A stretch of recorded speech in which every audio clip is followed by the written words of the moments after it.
네, 코로나19 이후에 글로벌 공급망 교란과 또 러시아, 우크라이나 전쟁 같은 세계 상황으로 유럽 지역의 인플레이션이 상승세를 지속하고 있습니다. 그래서 유럽 각국은 이 인플레이션에 대응하기 위한 각종 정책들을 시행하고 있는데요. 현재 유럽의 인플레이션 위험 상황과 그리고 이것이 우리에게 어떤 영향을 미치는지 한번 짚어보겠습니다. 스튜디오에 나와 있는 대외경제정책연구원 오태연 유럽팀 선임연구원과 이야기 나눠봅니다. 안녕하세요. 안녕하십니까. 네, 어서 오십시오. 자, 사실 전 세계가 인플레이션에 시달리고 있는 상황인데 특히 유럽 지역도 급격한 인플레이션을 겪고 있다고 들었습니다. 지금 상황이 어떤가요?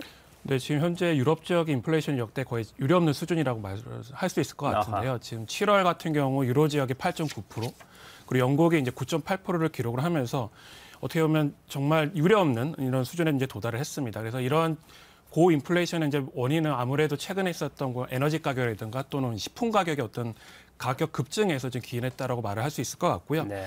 그리고 이런 에너지 가격이나 또 식품 가격 같은 제외한 우리가 이제 근원 인플레이션에 부르는 이런 같은 경우는 지금 현재 7월 기준 한 5.1% 정도를 갖다 기록을 하고 있습니다. 그런데 이런 또 유럽의 인플레이션이 문제가 되는 게 지금 EU가 한 27개 회원국으로 이제 구성이 되어 있는데 지금 회원국마다 또 이렇게 인플레 수준이 굉장히 다르거든요. 네. 그래서 에스토니아라든가 라트비아 또 리투아니아 같은 발틱 국가 같은 경우는 지금 거의 인플레이션이 20%가 넘어가고 있고요. 반면에 몰타나 프랑스 같은 경우는 한 6.8%를 기록하고 있어서 어떻게 보면 통화당국이라고 할 수 있는 유럽 중앙은행으로서는 이 인플레를 갖다 어떻게 대응할지, 그러니까 금리를 어떤 수준으로 어떤 속도로 갈지 좀 굉장히 심각한 고민에 빠졌다 이렇게 말을 할 수 있을 것 같습니다. 그리고 이런 인플레를 갖다 우리가 알 수 있는 선행 지표로서 생산자 물가라든가 또는 이제 기대 인플레이션을 갖다 우리가 얘기를 하고 있는데요. 생산자 물가도 지금 계속해서 인플레이션 소비자 물가만큼이나 계속 유례없는 수준의 높은 수준을 기록을 하고 있고 또 기대 인플레이션도 최근에 보면 좀 어느 정도 소폭 둔화는 되고 있지만 그래도 과거 수준과 비교해서 봤을 때는 굉장히 높은 수지다. 이렇게 좀 얘기를 할 수 있을 것 같습니다. 그리고 또 마지막으로 이제 영국 같은 경우는 솔직히 브렉시트를 앞두고 굉장히 이제 우려가 있었거든요. 이제 네. 수입 농산물이라든가 또는 공산품에 대한 가격이 좀 올라갈 수 있을 거로 이제 많이 우려가 있었는데 오히려 브렉시트 직후에 있었던 이제 코로나 팬데믹하고 또 러시아 우크라이나 전쟁 때문에 이런 상황이 좀 더 악화됐다. 이렇게 좀 말을 할 수 있을 것 같습니다. 네, 그렇다면 유럽의 인플레이션의 발생 주요 원인은 뭐라고 보십니까? 그러니까 이게 모두에도 말씀드렸지만 이게 유럽만의 문제가 아니라 이제 글로벌한 현상이긴 한데 그러다 네. 보니까는 이제 유럽 지역의 인플레이션 같은 경우는 좀 글로벌한 원인하고 또 지역적 원인이 이제 복합적으로 작용을 했다라고 볼 수 있을 것 같은데요. 그래서 크게 세 가지를 말씀드리면 첫 번째는 코로나19 때문에 이제 악화된 글로벌 공급망 교란이 있을 것 같고 두 번째는 러시아랑 우크라이나 전쟁으로 인해서 그 국제 에너지 가격하고 농산물 가격이 좀 급증한 거. 그리고 마지막으로는 그 유로화랑 파운드화가 달러 대비 굉장히 약세를 보이고 있다 보니까 이제 수입 물가 상승하는 이렇게 좀 요약할 수 있을 것 같은데요. 좀 더 구체적으로 말씀을 드리면 우선은 이제 공급망 같은 경우에는 이게 주요 각국이 이제 그 방역 정책을 갖다 실시를 하면서 주요 공장 같은 경우 단축이라든가 또는 생산 공장을 아예 중단을 시킨 경우도 있고 또 한편으로는 주요 항만 시설 같은 경우는 운영 자체를 갖다 중단을 했거든요. 그러다 보니까 네. 자연스럽게 상품도 안 만들어지고 또 만들어진 상품조차도 제대로 유통이 안 되는 그러면서 이게 좀 과부하가 많이 걸렸다라고 이제 말씀을 드릴 수 있을 것 같고요. 그래서 그런 걸 우리가 보여주는 지표가 그 뉴욕 연준에서 발표하는 이제 글로벌 공급망 압력 지수라고 있습니다. GSCPI라고 있는데 이게 네. 최근에 보면 약간 둔화되긴 했는데 그래도 역대 그 위기 이전 수준하고 비교를 하면 굉장히 높다라고 이제 우리가 말씀을 드릴 수 있을 것 같고요. 그 다음에 이제 두 번째로는 러시아랑 우크라이나 전쟁이 아무래도 직접적으로 진짜 유럽의 그 인플레이션을 갖다 끌어올리는데 이제 영향을 미쳤다라고 할 수 있을 것 같은데 EU 같은 경우는 특히 에너지 부분에 있어서 원유하고 천연가스의 수입 의존도가 러시아 비중이 20%랑 40%입니다. 40%에 이르고 있고요. 그러다 보니까 자연스럽게 이 러시아 우크라이나 전쟁이 발발을 하고 나서 EU가 이제 대러 경제 제재를 하다 보니까 자연스럽게 러시아로부터 이제 에너지 수입을 갖다가 좀 하는데 좀 어려움이 있었는데 네. 실질적으로 러시아가 또 이걸 또 선제적으로 지금 계속 물동량을 조절을 하고 있거든요. 이런 것들이 어떻게 보면 직접적으로 이제 그 유럽 지역의 에너지 가격 급등에 또 영향을 미쳤다라고 할 수도 있고 또 한편으로는 러시아와 우크라이나가 또 대표적인 곡물 또 수출 국가입니다. 밀이라든가 보리 그렇죠. 중에서 그래서 이런 수출 국가이기도 한데 또 한편으로는 또 그런 농산물이 잘 자라게 하는 또 비료 수출 국가이기도 하다 보니까 이게 양쪽에서 다 문제가 있다 보니까 실질적으로는 이제 농산물 가격도 굉장히 급증하고 있는 이런 모습을 보이고 있고요. 또 마지막으로는 지금 오늘도 아마 계속 나왔는데 유로화가 지금 거의 2002년에 출범한 이후에 지금 달러에 대해서 가장 약세가 굉장히 강화된 이런 네. 모습을 보이고 있는데 아무래도 이제 유로화라든가 파운드화가 달러에 대해서 약세를 보이게 되면 수입 물가가 자동적으로 이렇게 올라가게 되거든요. 네. 그러다 보면 자연스럽게 수입 물가 상승으로 인해서 이게 EU 유럽 지역 내에서의 어떤 그런 물가는 고물가가 이렇게 좀 어느 정도 일정부 영향을 받은 거 아닌가 이렇게 또 말씀을 드릴 수 있을 것 같습니다. 네, 지금 원인을 자세하게 설명을 해주셨는데 제가 학교 다닐 때 경제학을 잘하진 못했거든요. 그래서 굉장히 간단하게밖에 설명을 못하겠는데 지금 인플레이션이라고 하는 것이 근원적으로 원칙적으로 보면 어쨌든 그 통화량이 많고 물건이 적은 거 아니겠습니까? 그러다 보니까 이 물건이 희소해져서 굉장히 이제 물가가 올라가고 이렇게 되는 건데 그래서 언뜻 쉽게 생각하면 그러면 그 통화량 쉽게 말해서 돈을 찍어내는 걸 확 줄이면 되지 않을까라고 생각하기 쉽지만 방금 말씀하신 아주 여러 가지 변수들 때문에 그렇게 한다고 단순히 이게 해결이 되는 게 아니란 말이죠. 그래서 이제 근본 원인들을 해결을 해야 되는데 방금 원인으로 지적하신 이 에너지 위기, 특히 천연가스와 관련해서 유럽이 지금 어떻게 대응하고 있나요? 예, 우선 이 러시아에 대한 이 에너지 의존도가 너무 높다 보니까 이렇게 대외적인 변수 때문에 어떻게 보면 EU 영내에서의 어떤 에너지 가격 급등 이런 것들을 갖다 어떻게 대처할 것인가 EU 집행위에서 이제 처음으로 이제 발표를 한 게 그럼 러시아에 대한 의존도 자체를 한번 줄여보자라고 네. 해서 이제 지난 5월에 이제 리파워 EU라는 EU 자체의 에너지 정책을 발표를 했습니다. 그래서 이 리파워 EU 같은 경우는 이제 에너지 수입선을 다각화한다던가 또는 재생에너지 갖다 좀 더 많이 사용을 해보자. 그리고 또 한편 EU 영내 에너지 시장을 갖다 좀 더 활성화하면서 이렇게 뭐 투자도 좀 많이 하고 또 뭔가 좀 막힌 부분이 있으면 이번을 갖다 좀 개혁을 하면서 좀 규제 좀 풀면서 어떻게 보면 EU 영내 시장을 갖다 에너지 시장을 갖다 좀 더 좀 더 원활하게 돌아갈 수 있게끔 해보자라고 이제 발표를 했는데 이게 실질적으로는 방금 말씀드린 것처럼 이게 단기간의 효과를 보기는 약간 어렵다는 그렇죠. 평가가 있거든요. 네. 좀 이게 좀 중장기적인 성과를 낼 수 있는 거다 보니까 그래서 그럼 지금 당장의 이 에너지 위기는 어떻게 극복할 것인가에 대해서 이제 또 EU 집행에서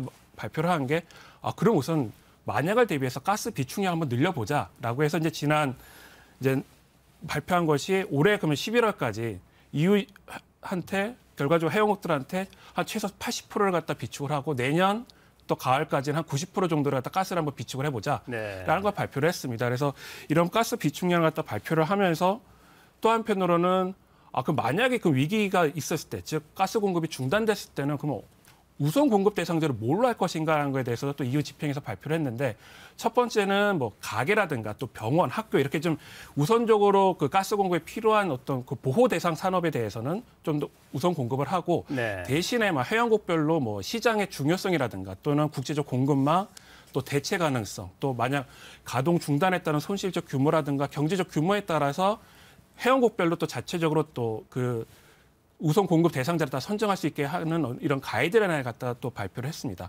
그리고 또 한편으로는 근데 이 비축량을 갖다가 또 이렇게 열심히 얘기를 했는데 올해 또 올 여름에 또 유럽이 또 폭염과 이런 그렇죠. 폭우 이런 다양한 기상 이변 때문에 또 가스 소요가 또 늘어났거든요. 그러다 네. 보니까 그럼 만약을 대비해서 올 겨울이 굉장히 문제인데 그러면 어떻게 할 것인가? 이에 대해서 EU 집행위가 그럼 가스 소비를 한번 줄여보자. 그래서 지난번에 이제 7월 달에 이제 EU 집행에서 가스 소비를 갖다 한 15% 줄이는 이런 방안을 갖다 제시를 했었는데 그 당시만 하더라도 EU 회원국들이 좀 약간 불만이 있었거든요. 왜냐하면 회원국들이 다 경제 여건도 다르고 에너지 상황도 다른데 이렇게 EU 집행위에서 일괄적으로 다 15%씩 줄이라는 게 말이 되느냐라고 했지만 그 이후에 실질적으로 이제 러시아로부터 이런 에너지 이런 공세나 이런 것들이 좀 커지고 또 한편으로는 인플레가 굉장히 강하다 보니까 어쩔 수 없이 지난 7월 26일에 있었던 이 에너지 장관 회의에서 결과적으로 15%를 갖다 감축하는 걸로 합의를 했고 대신 우선적으로는 자발적으로 감축을 하되 나중에 이걸 갖다 좀 약간 강제성을 부여하는 이런 방안으로 좀 최종적으로 합의가 됐습니다. 네, 뭐 그 쓰는 양을 줄이는 거, 그 다음에 가스 말고 다른 에너지를 쓰는 거, 그야말로 할 수 있는 모든 정책을 다 시행을 하고 있다 이렇게 봐야 되겠네요. 네. 네, 그리고 이 경기를 조정할 필요가 있을 때 선택하는 대응 방안 중에 두 가지가 이 통화 정책과 재정 정책입니다. 그래서 우선은 유럽 중앙은행이죠. 그리고 영국의 중앙은행인 영란은행이 기준금리를 0.5% 올리는 이른바 기준금리를 올리는 빅스텝을 단행했다는 소식을 들었습니다. 이를 포함해서 유럽 각국의 대응 방안은 어떤 게 있습니까? 지금 현재 이제 중앙은행 같은 경우는 7월에 이제 통화정책회의에서 유럽 중앙회의가 이제 0.5%포인트, 우리가 보통 뭐 50bp라고 하는 이런 금리 인상을 단행했는데 이게 11년 만에 이제 네. 유럽 중앙은행이 금리를 인상을 한 거였거든요. 그래서 이 금리 인상을 하면서 또 한편으로는 유럽 재정위 2010년대 초반에 유럽 재정위가 있었고 지금 현재 이제 코로나 팬데믹 때문에 경기 둔화가 있다 보니까 이에 대응하기 위해서 계속해서 돈을 중앙은행에서 풀었습니다. 즉 뭐냐면 채권을 갖다 매입을 하면서 시장에는 이제 유동성을 공급하는 이런 양적 완화 정책을 펼쳤었는데 이에 대해서 이제 좀 축소를 하거나 또는 종료하는 이런 결정을 갖다 지난 7월에 했습니다. 그래서 네. 우리가 채권 매입 프로그램이라 부르는 것 갖다 종료를 하고 반면에 이제 팬데믹 기간 중에 또 시장에 유동성을 공급하는 팬데믹 긴급 매입 프로그램이 있었는데 이거는 뭐였든 간에 만기가 돼서 돌아오는 그 채권에 대해서는 계속해서 원금을 갖다가 2024년까지 투자하는 방향으로 이제 결정을 하면서 다만 시장의 상황에 따라서 이걸 갖다 좀 더 뭐 매입 규모라든가 또는 뭐 매입 시기는 좀 약간 유동적으로 바뀔 거라 생각이 들고요. 그런데 이게 유럽 중앙에서도 처음에 이제 0.00에서 기준금리 0.00에서 0.50%로 이제 올릴 때 그 전에 대부분의 시장에서는 한 25bp 즉 0.25%포인트 정도를 갖다 올릴 거다라는 예상이 지배적이었었는데 실제적으로는 50bp에서 0.50%로 이제 올렸거든요. 이게 네. 아무래도 유럽 중앙은행 내에서도 이 인플레가 좀 어느 정도 이제 경기에 미치는 영향이 워낙 강하다 보니까 좀 이게 어느 정도 반영된 게 아닌가라는 이제 판단할 수 있을 것 같고요. 그리고 영국 같은 경우는 지금 또 8월 달에 이제 유럽 중앙은행보다 한 달 뒤인 8월 달에 통화정책 회의를 갖다 열어서 이제 똑같이 50bp 0.5% 포인트로 갖다 인상을 했는데 그러면서 지금 현재 1.75% 포인트 기준금리가 됐습니다. 그래서 영란은행 같은 경우도 계속해서 지금 작년 12월부터 이게 금리를 갖다 6차례 연속 계속 인상을 하고 있거든요. 이게 네. 좀 유례 없는 상황이라고 보시면 될 것 같고요. 그런데 특히나 그 이전에는 보통은 0.25%포인트씩 이렇게 금리를 순차적으로 올렸는데 그렇죠. 그때만 하더라도 우리가 빅스텝을 갖다 요구하는 0.50%포인트씩 올리자고 하는 의견이 9명의 그 통화정책위원 중에서 소수 의견이었는데 이번에는 거의 한 명 빼고 나머지 위원들이 다 50%의 50bp의 이제 금리 인상이 필요하다라고 해서 이번에 좀 그 영란은행에서는 좀 더 공세적으로 어떻게 보면 금리를 인상했다 이렇게 좀 볼 수 있을 것 같습니다. 네. 지금 말씀해 주신 부분은 이제 통화 정책인데 그러니까 아까도 제가 설명드렸듯이 기본적으로 인플레이션은 통화량이 상품비에 의해서 많은 것이기 때문에 어쨌든 돈을 줄여야 된단 말이죠. 그래서 금리를 올려서 돈이 시중에 풀리는 것을 이제 자제시키는 이런 정책이라면 다른 한편에서는요. 아까 말씀하셨듯이 그 에너지 가격이 너무 급등하다 보니까 이제 서민들은 정말 힘들어지거든요. 그래서 이 국민들이 느끼는 이 에너지 가격 급등의 부담을 덜어주기 위해서 이제 각종 지원 정책을 지금 이제 정부가 돈을 써야 되는 부분이란 말이죠. 이 부분에 있어서는 어떤 지원들이 펼쳐지고 있습니까? 지금 최근에 보면 이제 EU에서 그 에너지 가격이 워낙 오르다 보니까 방금 앵커님께서 말씀하신 대로 그럼 국민들의 부담이 너무 커졌기 때문에 가뜩이나 이제 지금 경제도 약간 둔화한다는 어떤 이런 모습 시그널도 있고 하다 보니까 그러면 우선적으로 그러면 이 에너지에 따른 비용 부담을 어떻게 줄일 것인가 이거에 대한 고민이 있어서 이제 정부 차원에서 쓸 수 있는 카드가 뭐 에너지세를 갖다 감면한다던가 또는 에너지 요금 자체가 너무 이렇게 급격하게 오른 것 같다 좀 어느 정도 막는다던가 또는 취약계층에 대한 지원을 갖다 좀 더 강화하는 이런 지금 정책들을 갖다 좀 시행을 하고 있고요. 그러면서 자연스럽게 취약계층에 대해서는 이제 뭐 바우처라든가 에너지 이제 보조금을 갖다 지원을 하면서 그 취약계층에 대해서는 이제 에너지 비용을 갖다 최대한 최소 부담할 수 있도록 노력을 했고 또 기업에 대해서는 과도하게 또 이 에너지 비용을 갖다가 지출한 거에 대해서 이걸 좀 지원해주기 위해서 뭐냐면 에너지세를 갖다 부가세 같은 것들 감면을 좀 시켜주고 있습니다. 또 한편으로는 뭐 기업들이 아무래도 이게 좀 기업을 운영하는 데 있어서 좀 아무래도 이제 어려움을 겪다 보니까 그러면은 대출 보증이라든가 또는 그 신용 보증을 통해서 일시적으로 세액을 갖다 공제해주는 이런 모습들을 갖다가 지금 그 정부에서 지금 적극적으로 추진을 하고 있는 상황입니다. 네, 그러면 이제 가장 중요한 얘기를 할까요? 우리와의 관련성 부분 한번 짚어보겠습니다. 자, 이렇게 유럽 국가의 인플레이션 위험도가 커지고 있는 상황이 우리나라에 미칠 영향은 어떤 게 있을까요? 그러니까 이게 인플레이션이 아무래도 확대가 되고 있으면 그다음에 지금 방금 말씀드렸던 이제 중앙은행들이 금리를 올리면 자연스럽게 이제 경기가 둔화되거나 이제 위축되는 이런 모습들을 나타나게 되는데 그러다 보면 자연스럽게 EU에서는 수입수, 그러니까 내수가 이제 위축될 가능성이 높습니다. 그런 상황에서 그러다 보면 일반적으로 우리 소비자들도 뭐냐면은 이제 뭐 정말 필요한 게 급한 게 아니라면 이제 소비를 갖다 줄이게 되는데 그러다 보면 자연스럽게 수입품에 대해서는 어떤 소비를 줄일 수 있는 해외 수입 수요가 좀 많이 줄게 되는데 네. 우리나라의 주요 대EU 수출품이 반도체, 자동차, 선박 약간 경기에 민감한 품목들이 좀 주요 품목이다 보니까 상대적으로 만약 EU에서 경기가 둔화가 되게 되면 이제 우리의 수출이 좀 더 영향을 받을 수 있는 이런 네. 문제가 하나 있을 수 있고요. 또 한편으로는 그 EU가 지금 최근에 이제 천연가스를 갖다 어떻게든 러시아로부터 천연가스를 갖다 줄이고 있는데 그러다 보면 자연스럽게 그걸 대체할 수 있는 대체품을 찾다 보니까 EU에서도 이제 LNG를 갖다 지금 EU에서 적극적으로 나서고 이제 매입을 하려고 나서고 있는데 그러다 보니까 이런 LNG를 갖다 주로 이제 매입하는 국가들이 이제 아시아나 우리나라를 비롯해서 아시아 국가들이었었는데 이게 EU가 적극적으로 그 시장에 이제 뛰어들다 보니까 최근에 LNG 가격도 또 오르고 있거든요. 그렇기 때문에 우리나라 입장에서도 이게 겨울 이제 아시아 주요국들이 겨울이 오기 전에 서둘러 이제 어떻게 보면 LNG를 갖다 확보하기 위해서 지금 막 계약을 갖다 좀 서두르고 있는데 이런 측면들이 어떻게 보면 우리나라한테도 좀 더 직간접적으로 좀 영향을 미칠 수 있다 이렇게 좀 말할 수 있을 것 같습니다.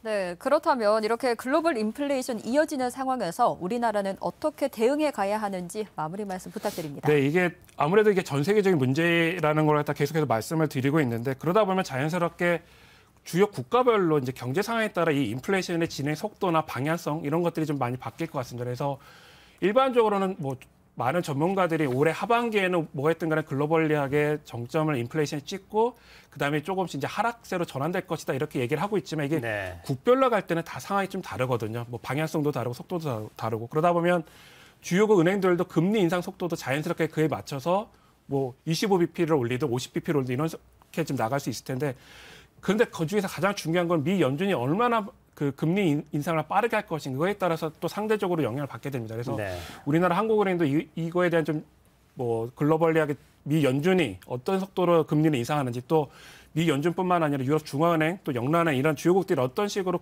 통화 정책을 갖다 좀 이어나가는지 좀 지속적으로 봐야 될 것 같고요. 또 한편으로는 최근에 글로벌 뭐 국제 에너지 가격이라든가 농산물 가격이 생각보다 그 러시아 우크라이나 전쟁 발발 이후에 이제 최근에는 좀 하락하는 모습을 보이고 있는데 이게 그렇다고 하락 안정세냐 이렇게 평가하기는 아직까지 시기상조이다 보니까 결과적으로 이게 불확실성이 계속 가고 있거든요. 그러다 보면 우리 정부 당국에서도 이 에너지 가격이 계속 변동성이 심하기 때문에 그런 에너지 가격에 대한 어떤 변동에 대해서는 좀 계속 주시를 하고 있어야 되고 또 한편으로는 올 초에도 EU가 이게 위급하다 보니까 우리나라한테도 그렇고 주요 서방 자기 동맹국들한테 천연가스를 갖다 좀 공유해달라 이런 요청이 있었거든요. 네. 그러면 올 겨울에도 그러면 EU가 그런 상황에 직면했을 때 또 우리나라한테 또 요청을 할 수 있는 가능성 이런 것들이 있기 때문에 정부로서는 그에 대해서 좀 어느 정도 대비가 필요하다. 그리고 이제 마지막으로는 결과적으로 이런 고인플레 시대에 또 경기가 둔화되는 시대에 또 금리가 인상되는 시대에서 가장 영향을 직접적으로 받는 어떤 군은 취약계층이거든요. 그렇죠. 그래서 이런 네. 취약계층에 대해서는 좀 더 정부가 선제적으로 뭐 맞춤형 카드나 이런 맞춤형 지원 정책을 마련을 해서 적시에 이렇게 좀 정책적인 효과를 갖다가 보이기 위해서는 이런 정책들을 갖다 좀 더 적극적으로 좀 우리가 정보 정책이 이행이 되어야 될 필요가 있다 이렇게 좀 말씀드릴 수 있을 것 같습니다. 네, 잘 알겠습니다. 국제적인 인플레이션 상황이 하반기에는 정점을 찍고 다시 내려올 것이다라는 전문가들의 예측이 제발 좀 맞아 들어가기를 기대를 하면서요. 그 부작용들은 정부가 매 눈을 가지고 계속해서 주시하면서 대책을 마련해야 한다 이런 말씀으로 이해하겠습니다. 지금까지 대외경제정책연구원의 오태현 선임연구원이었습니다. 오늘 말씀 고맙습니다.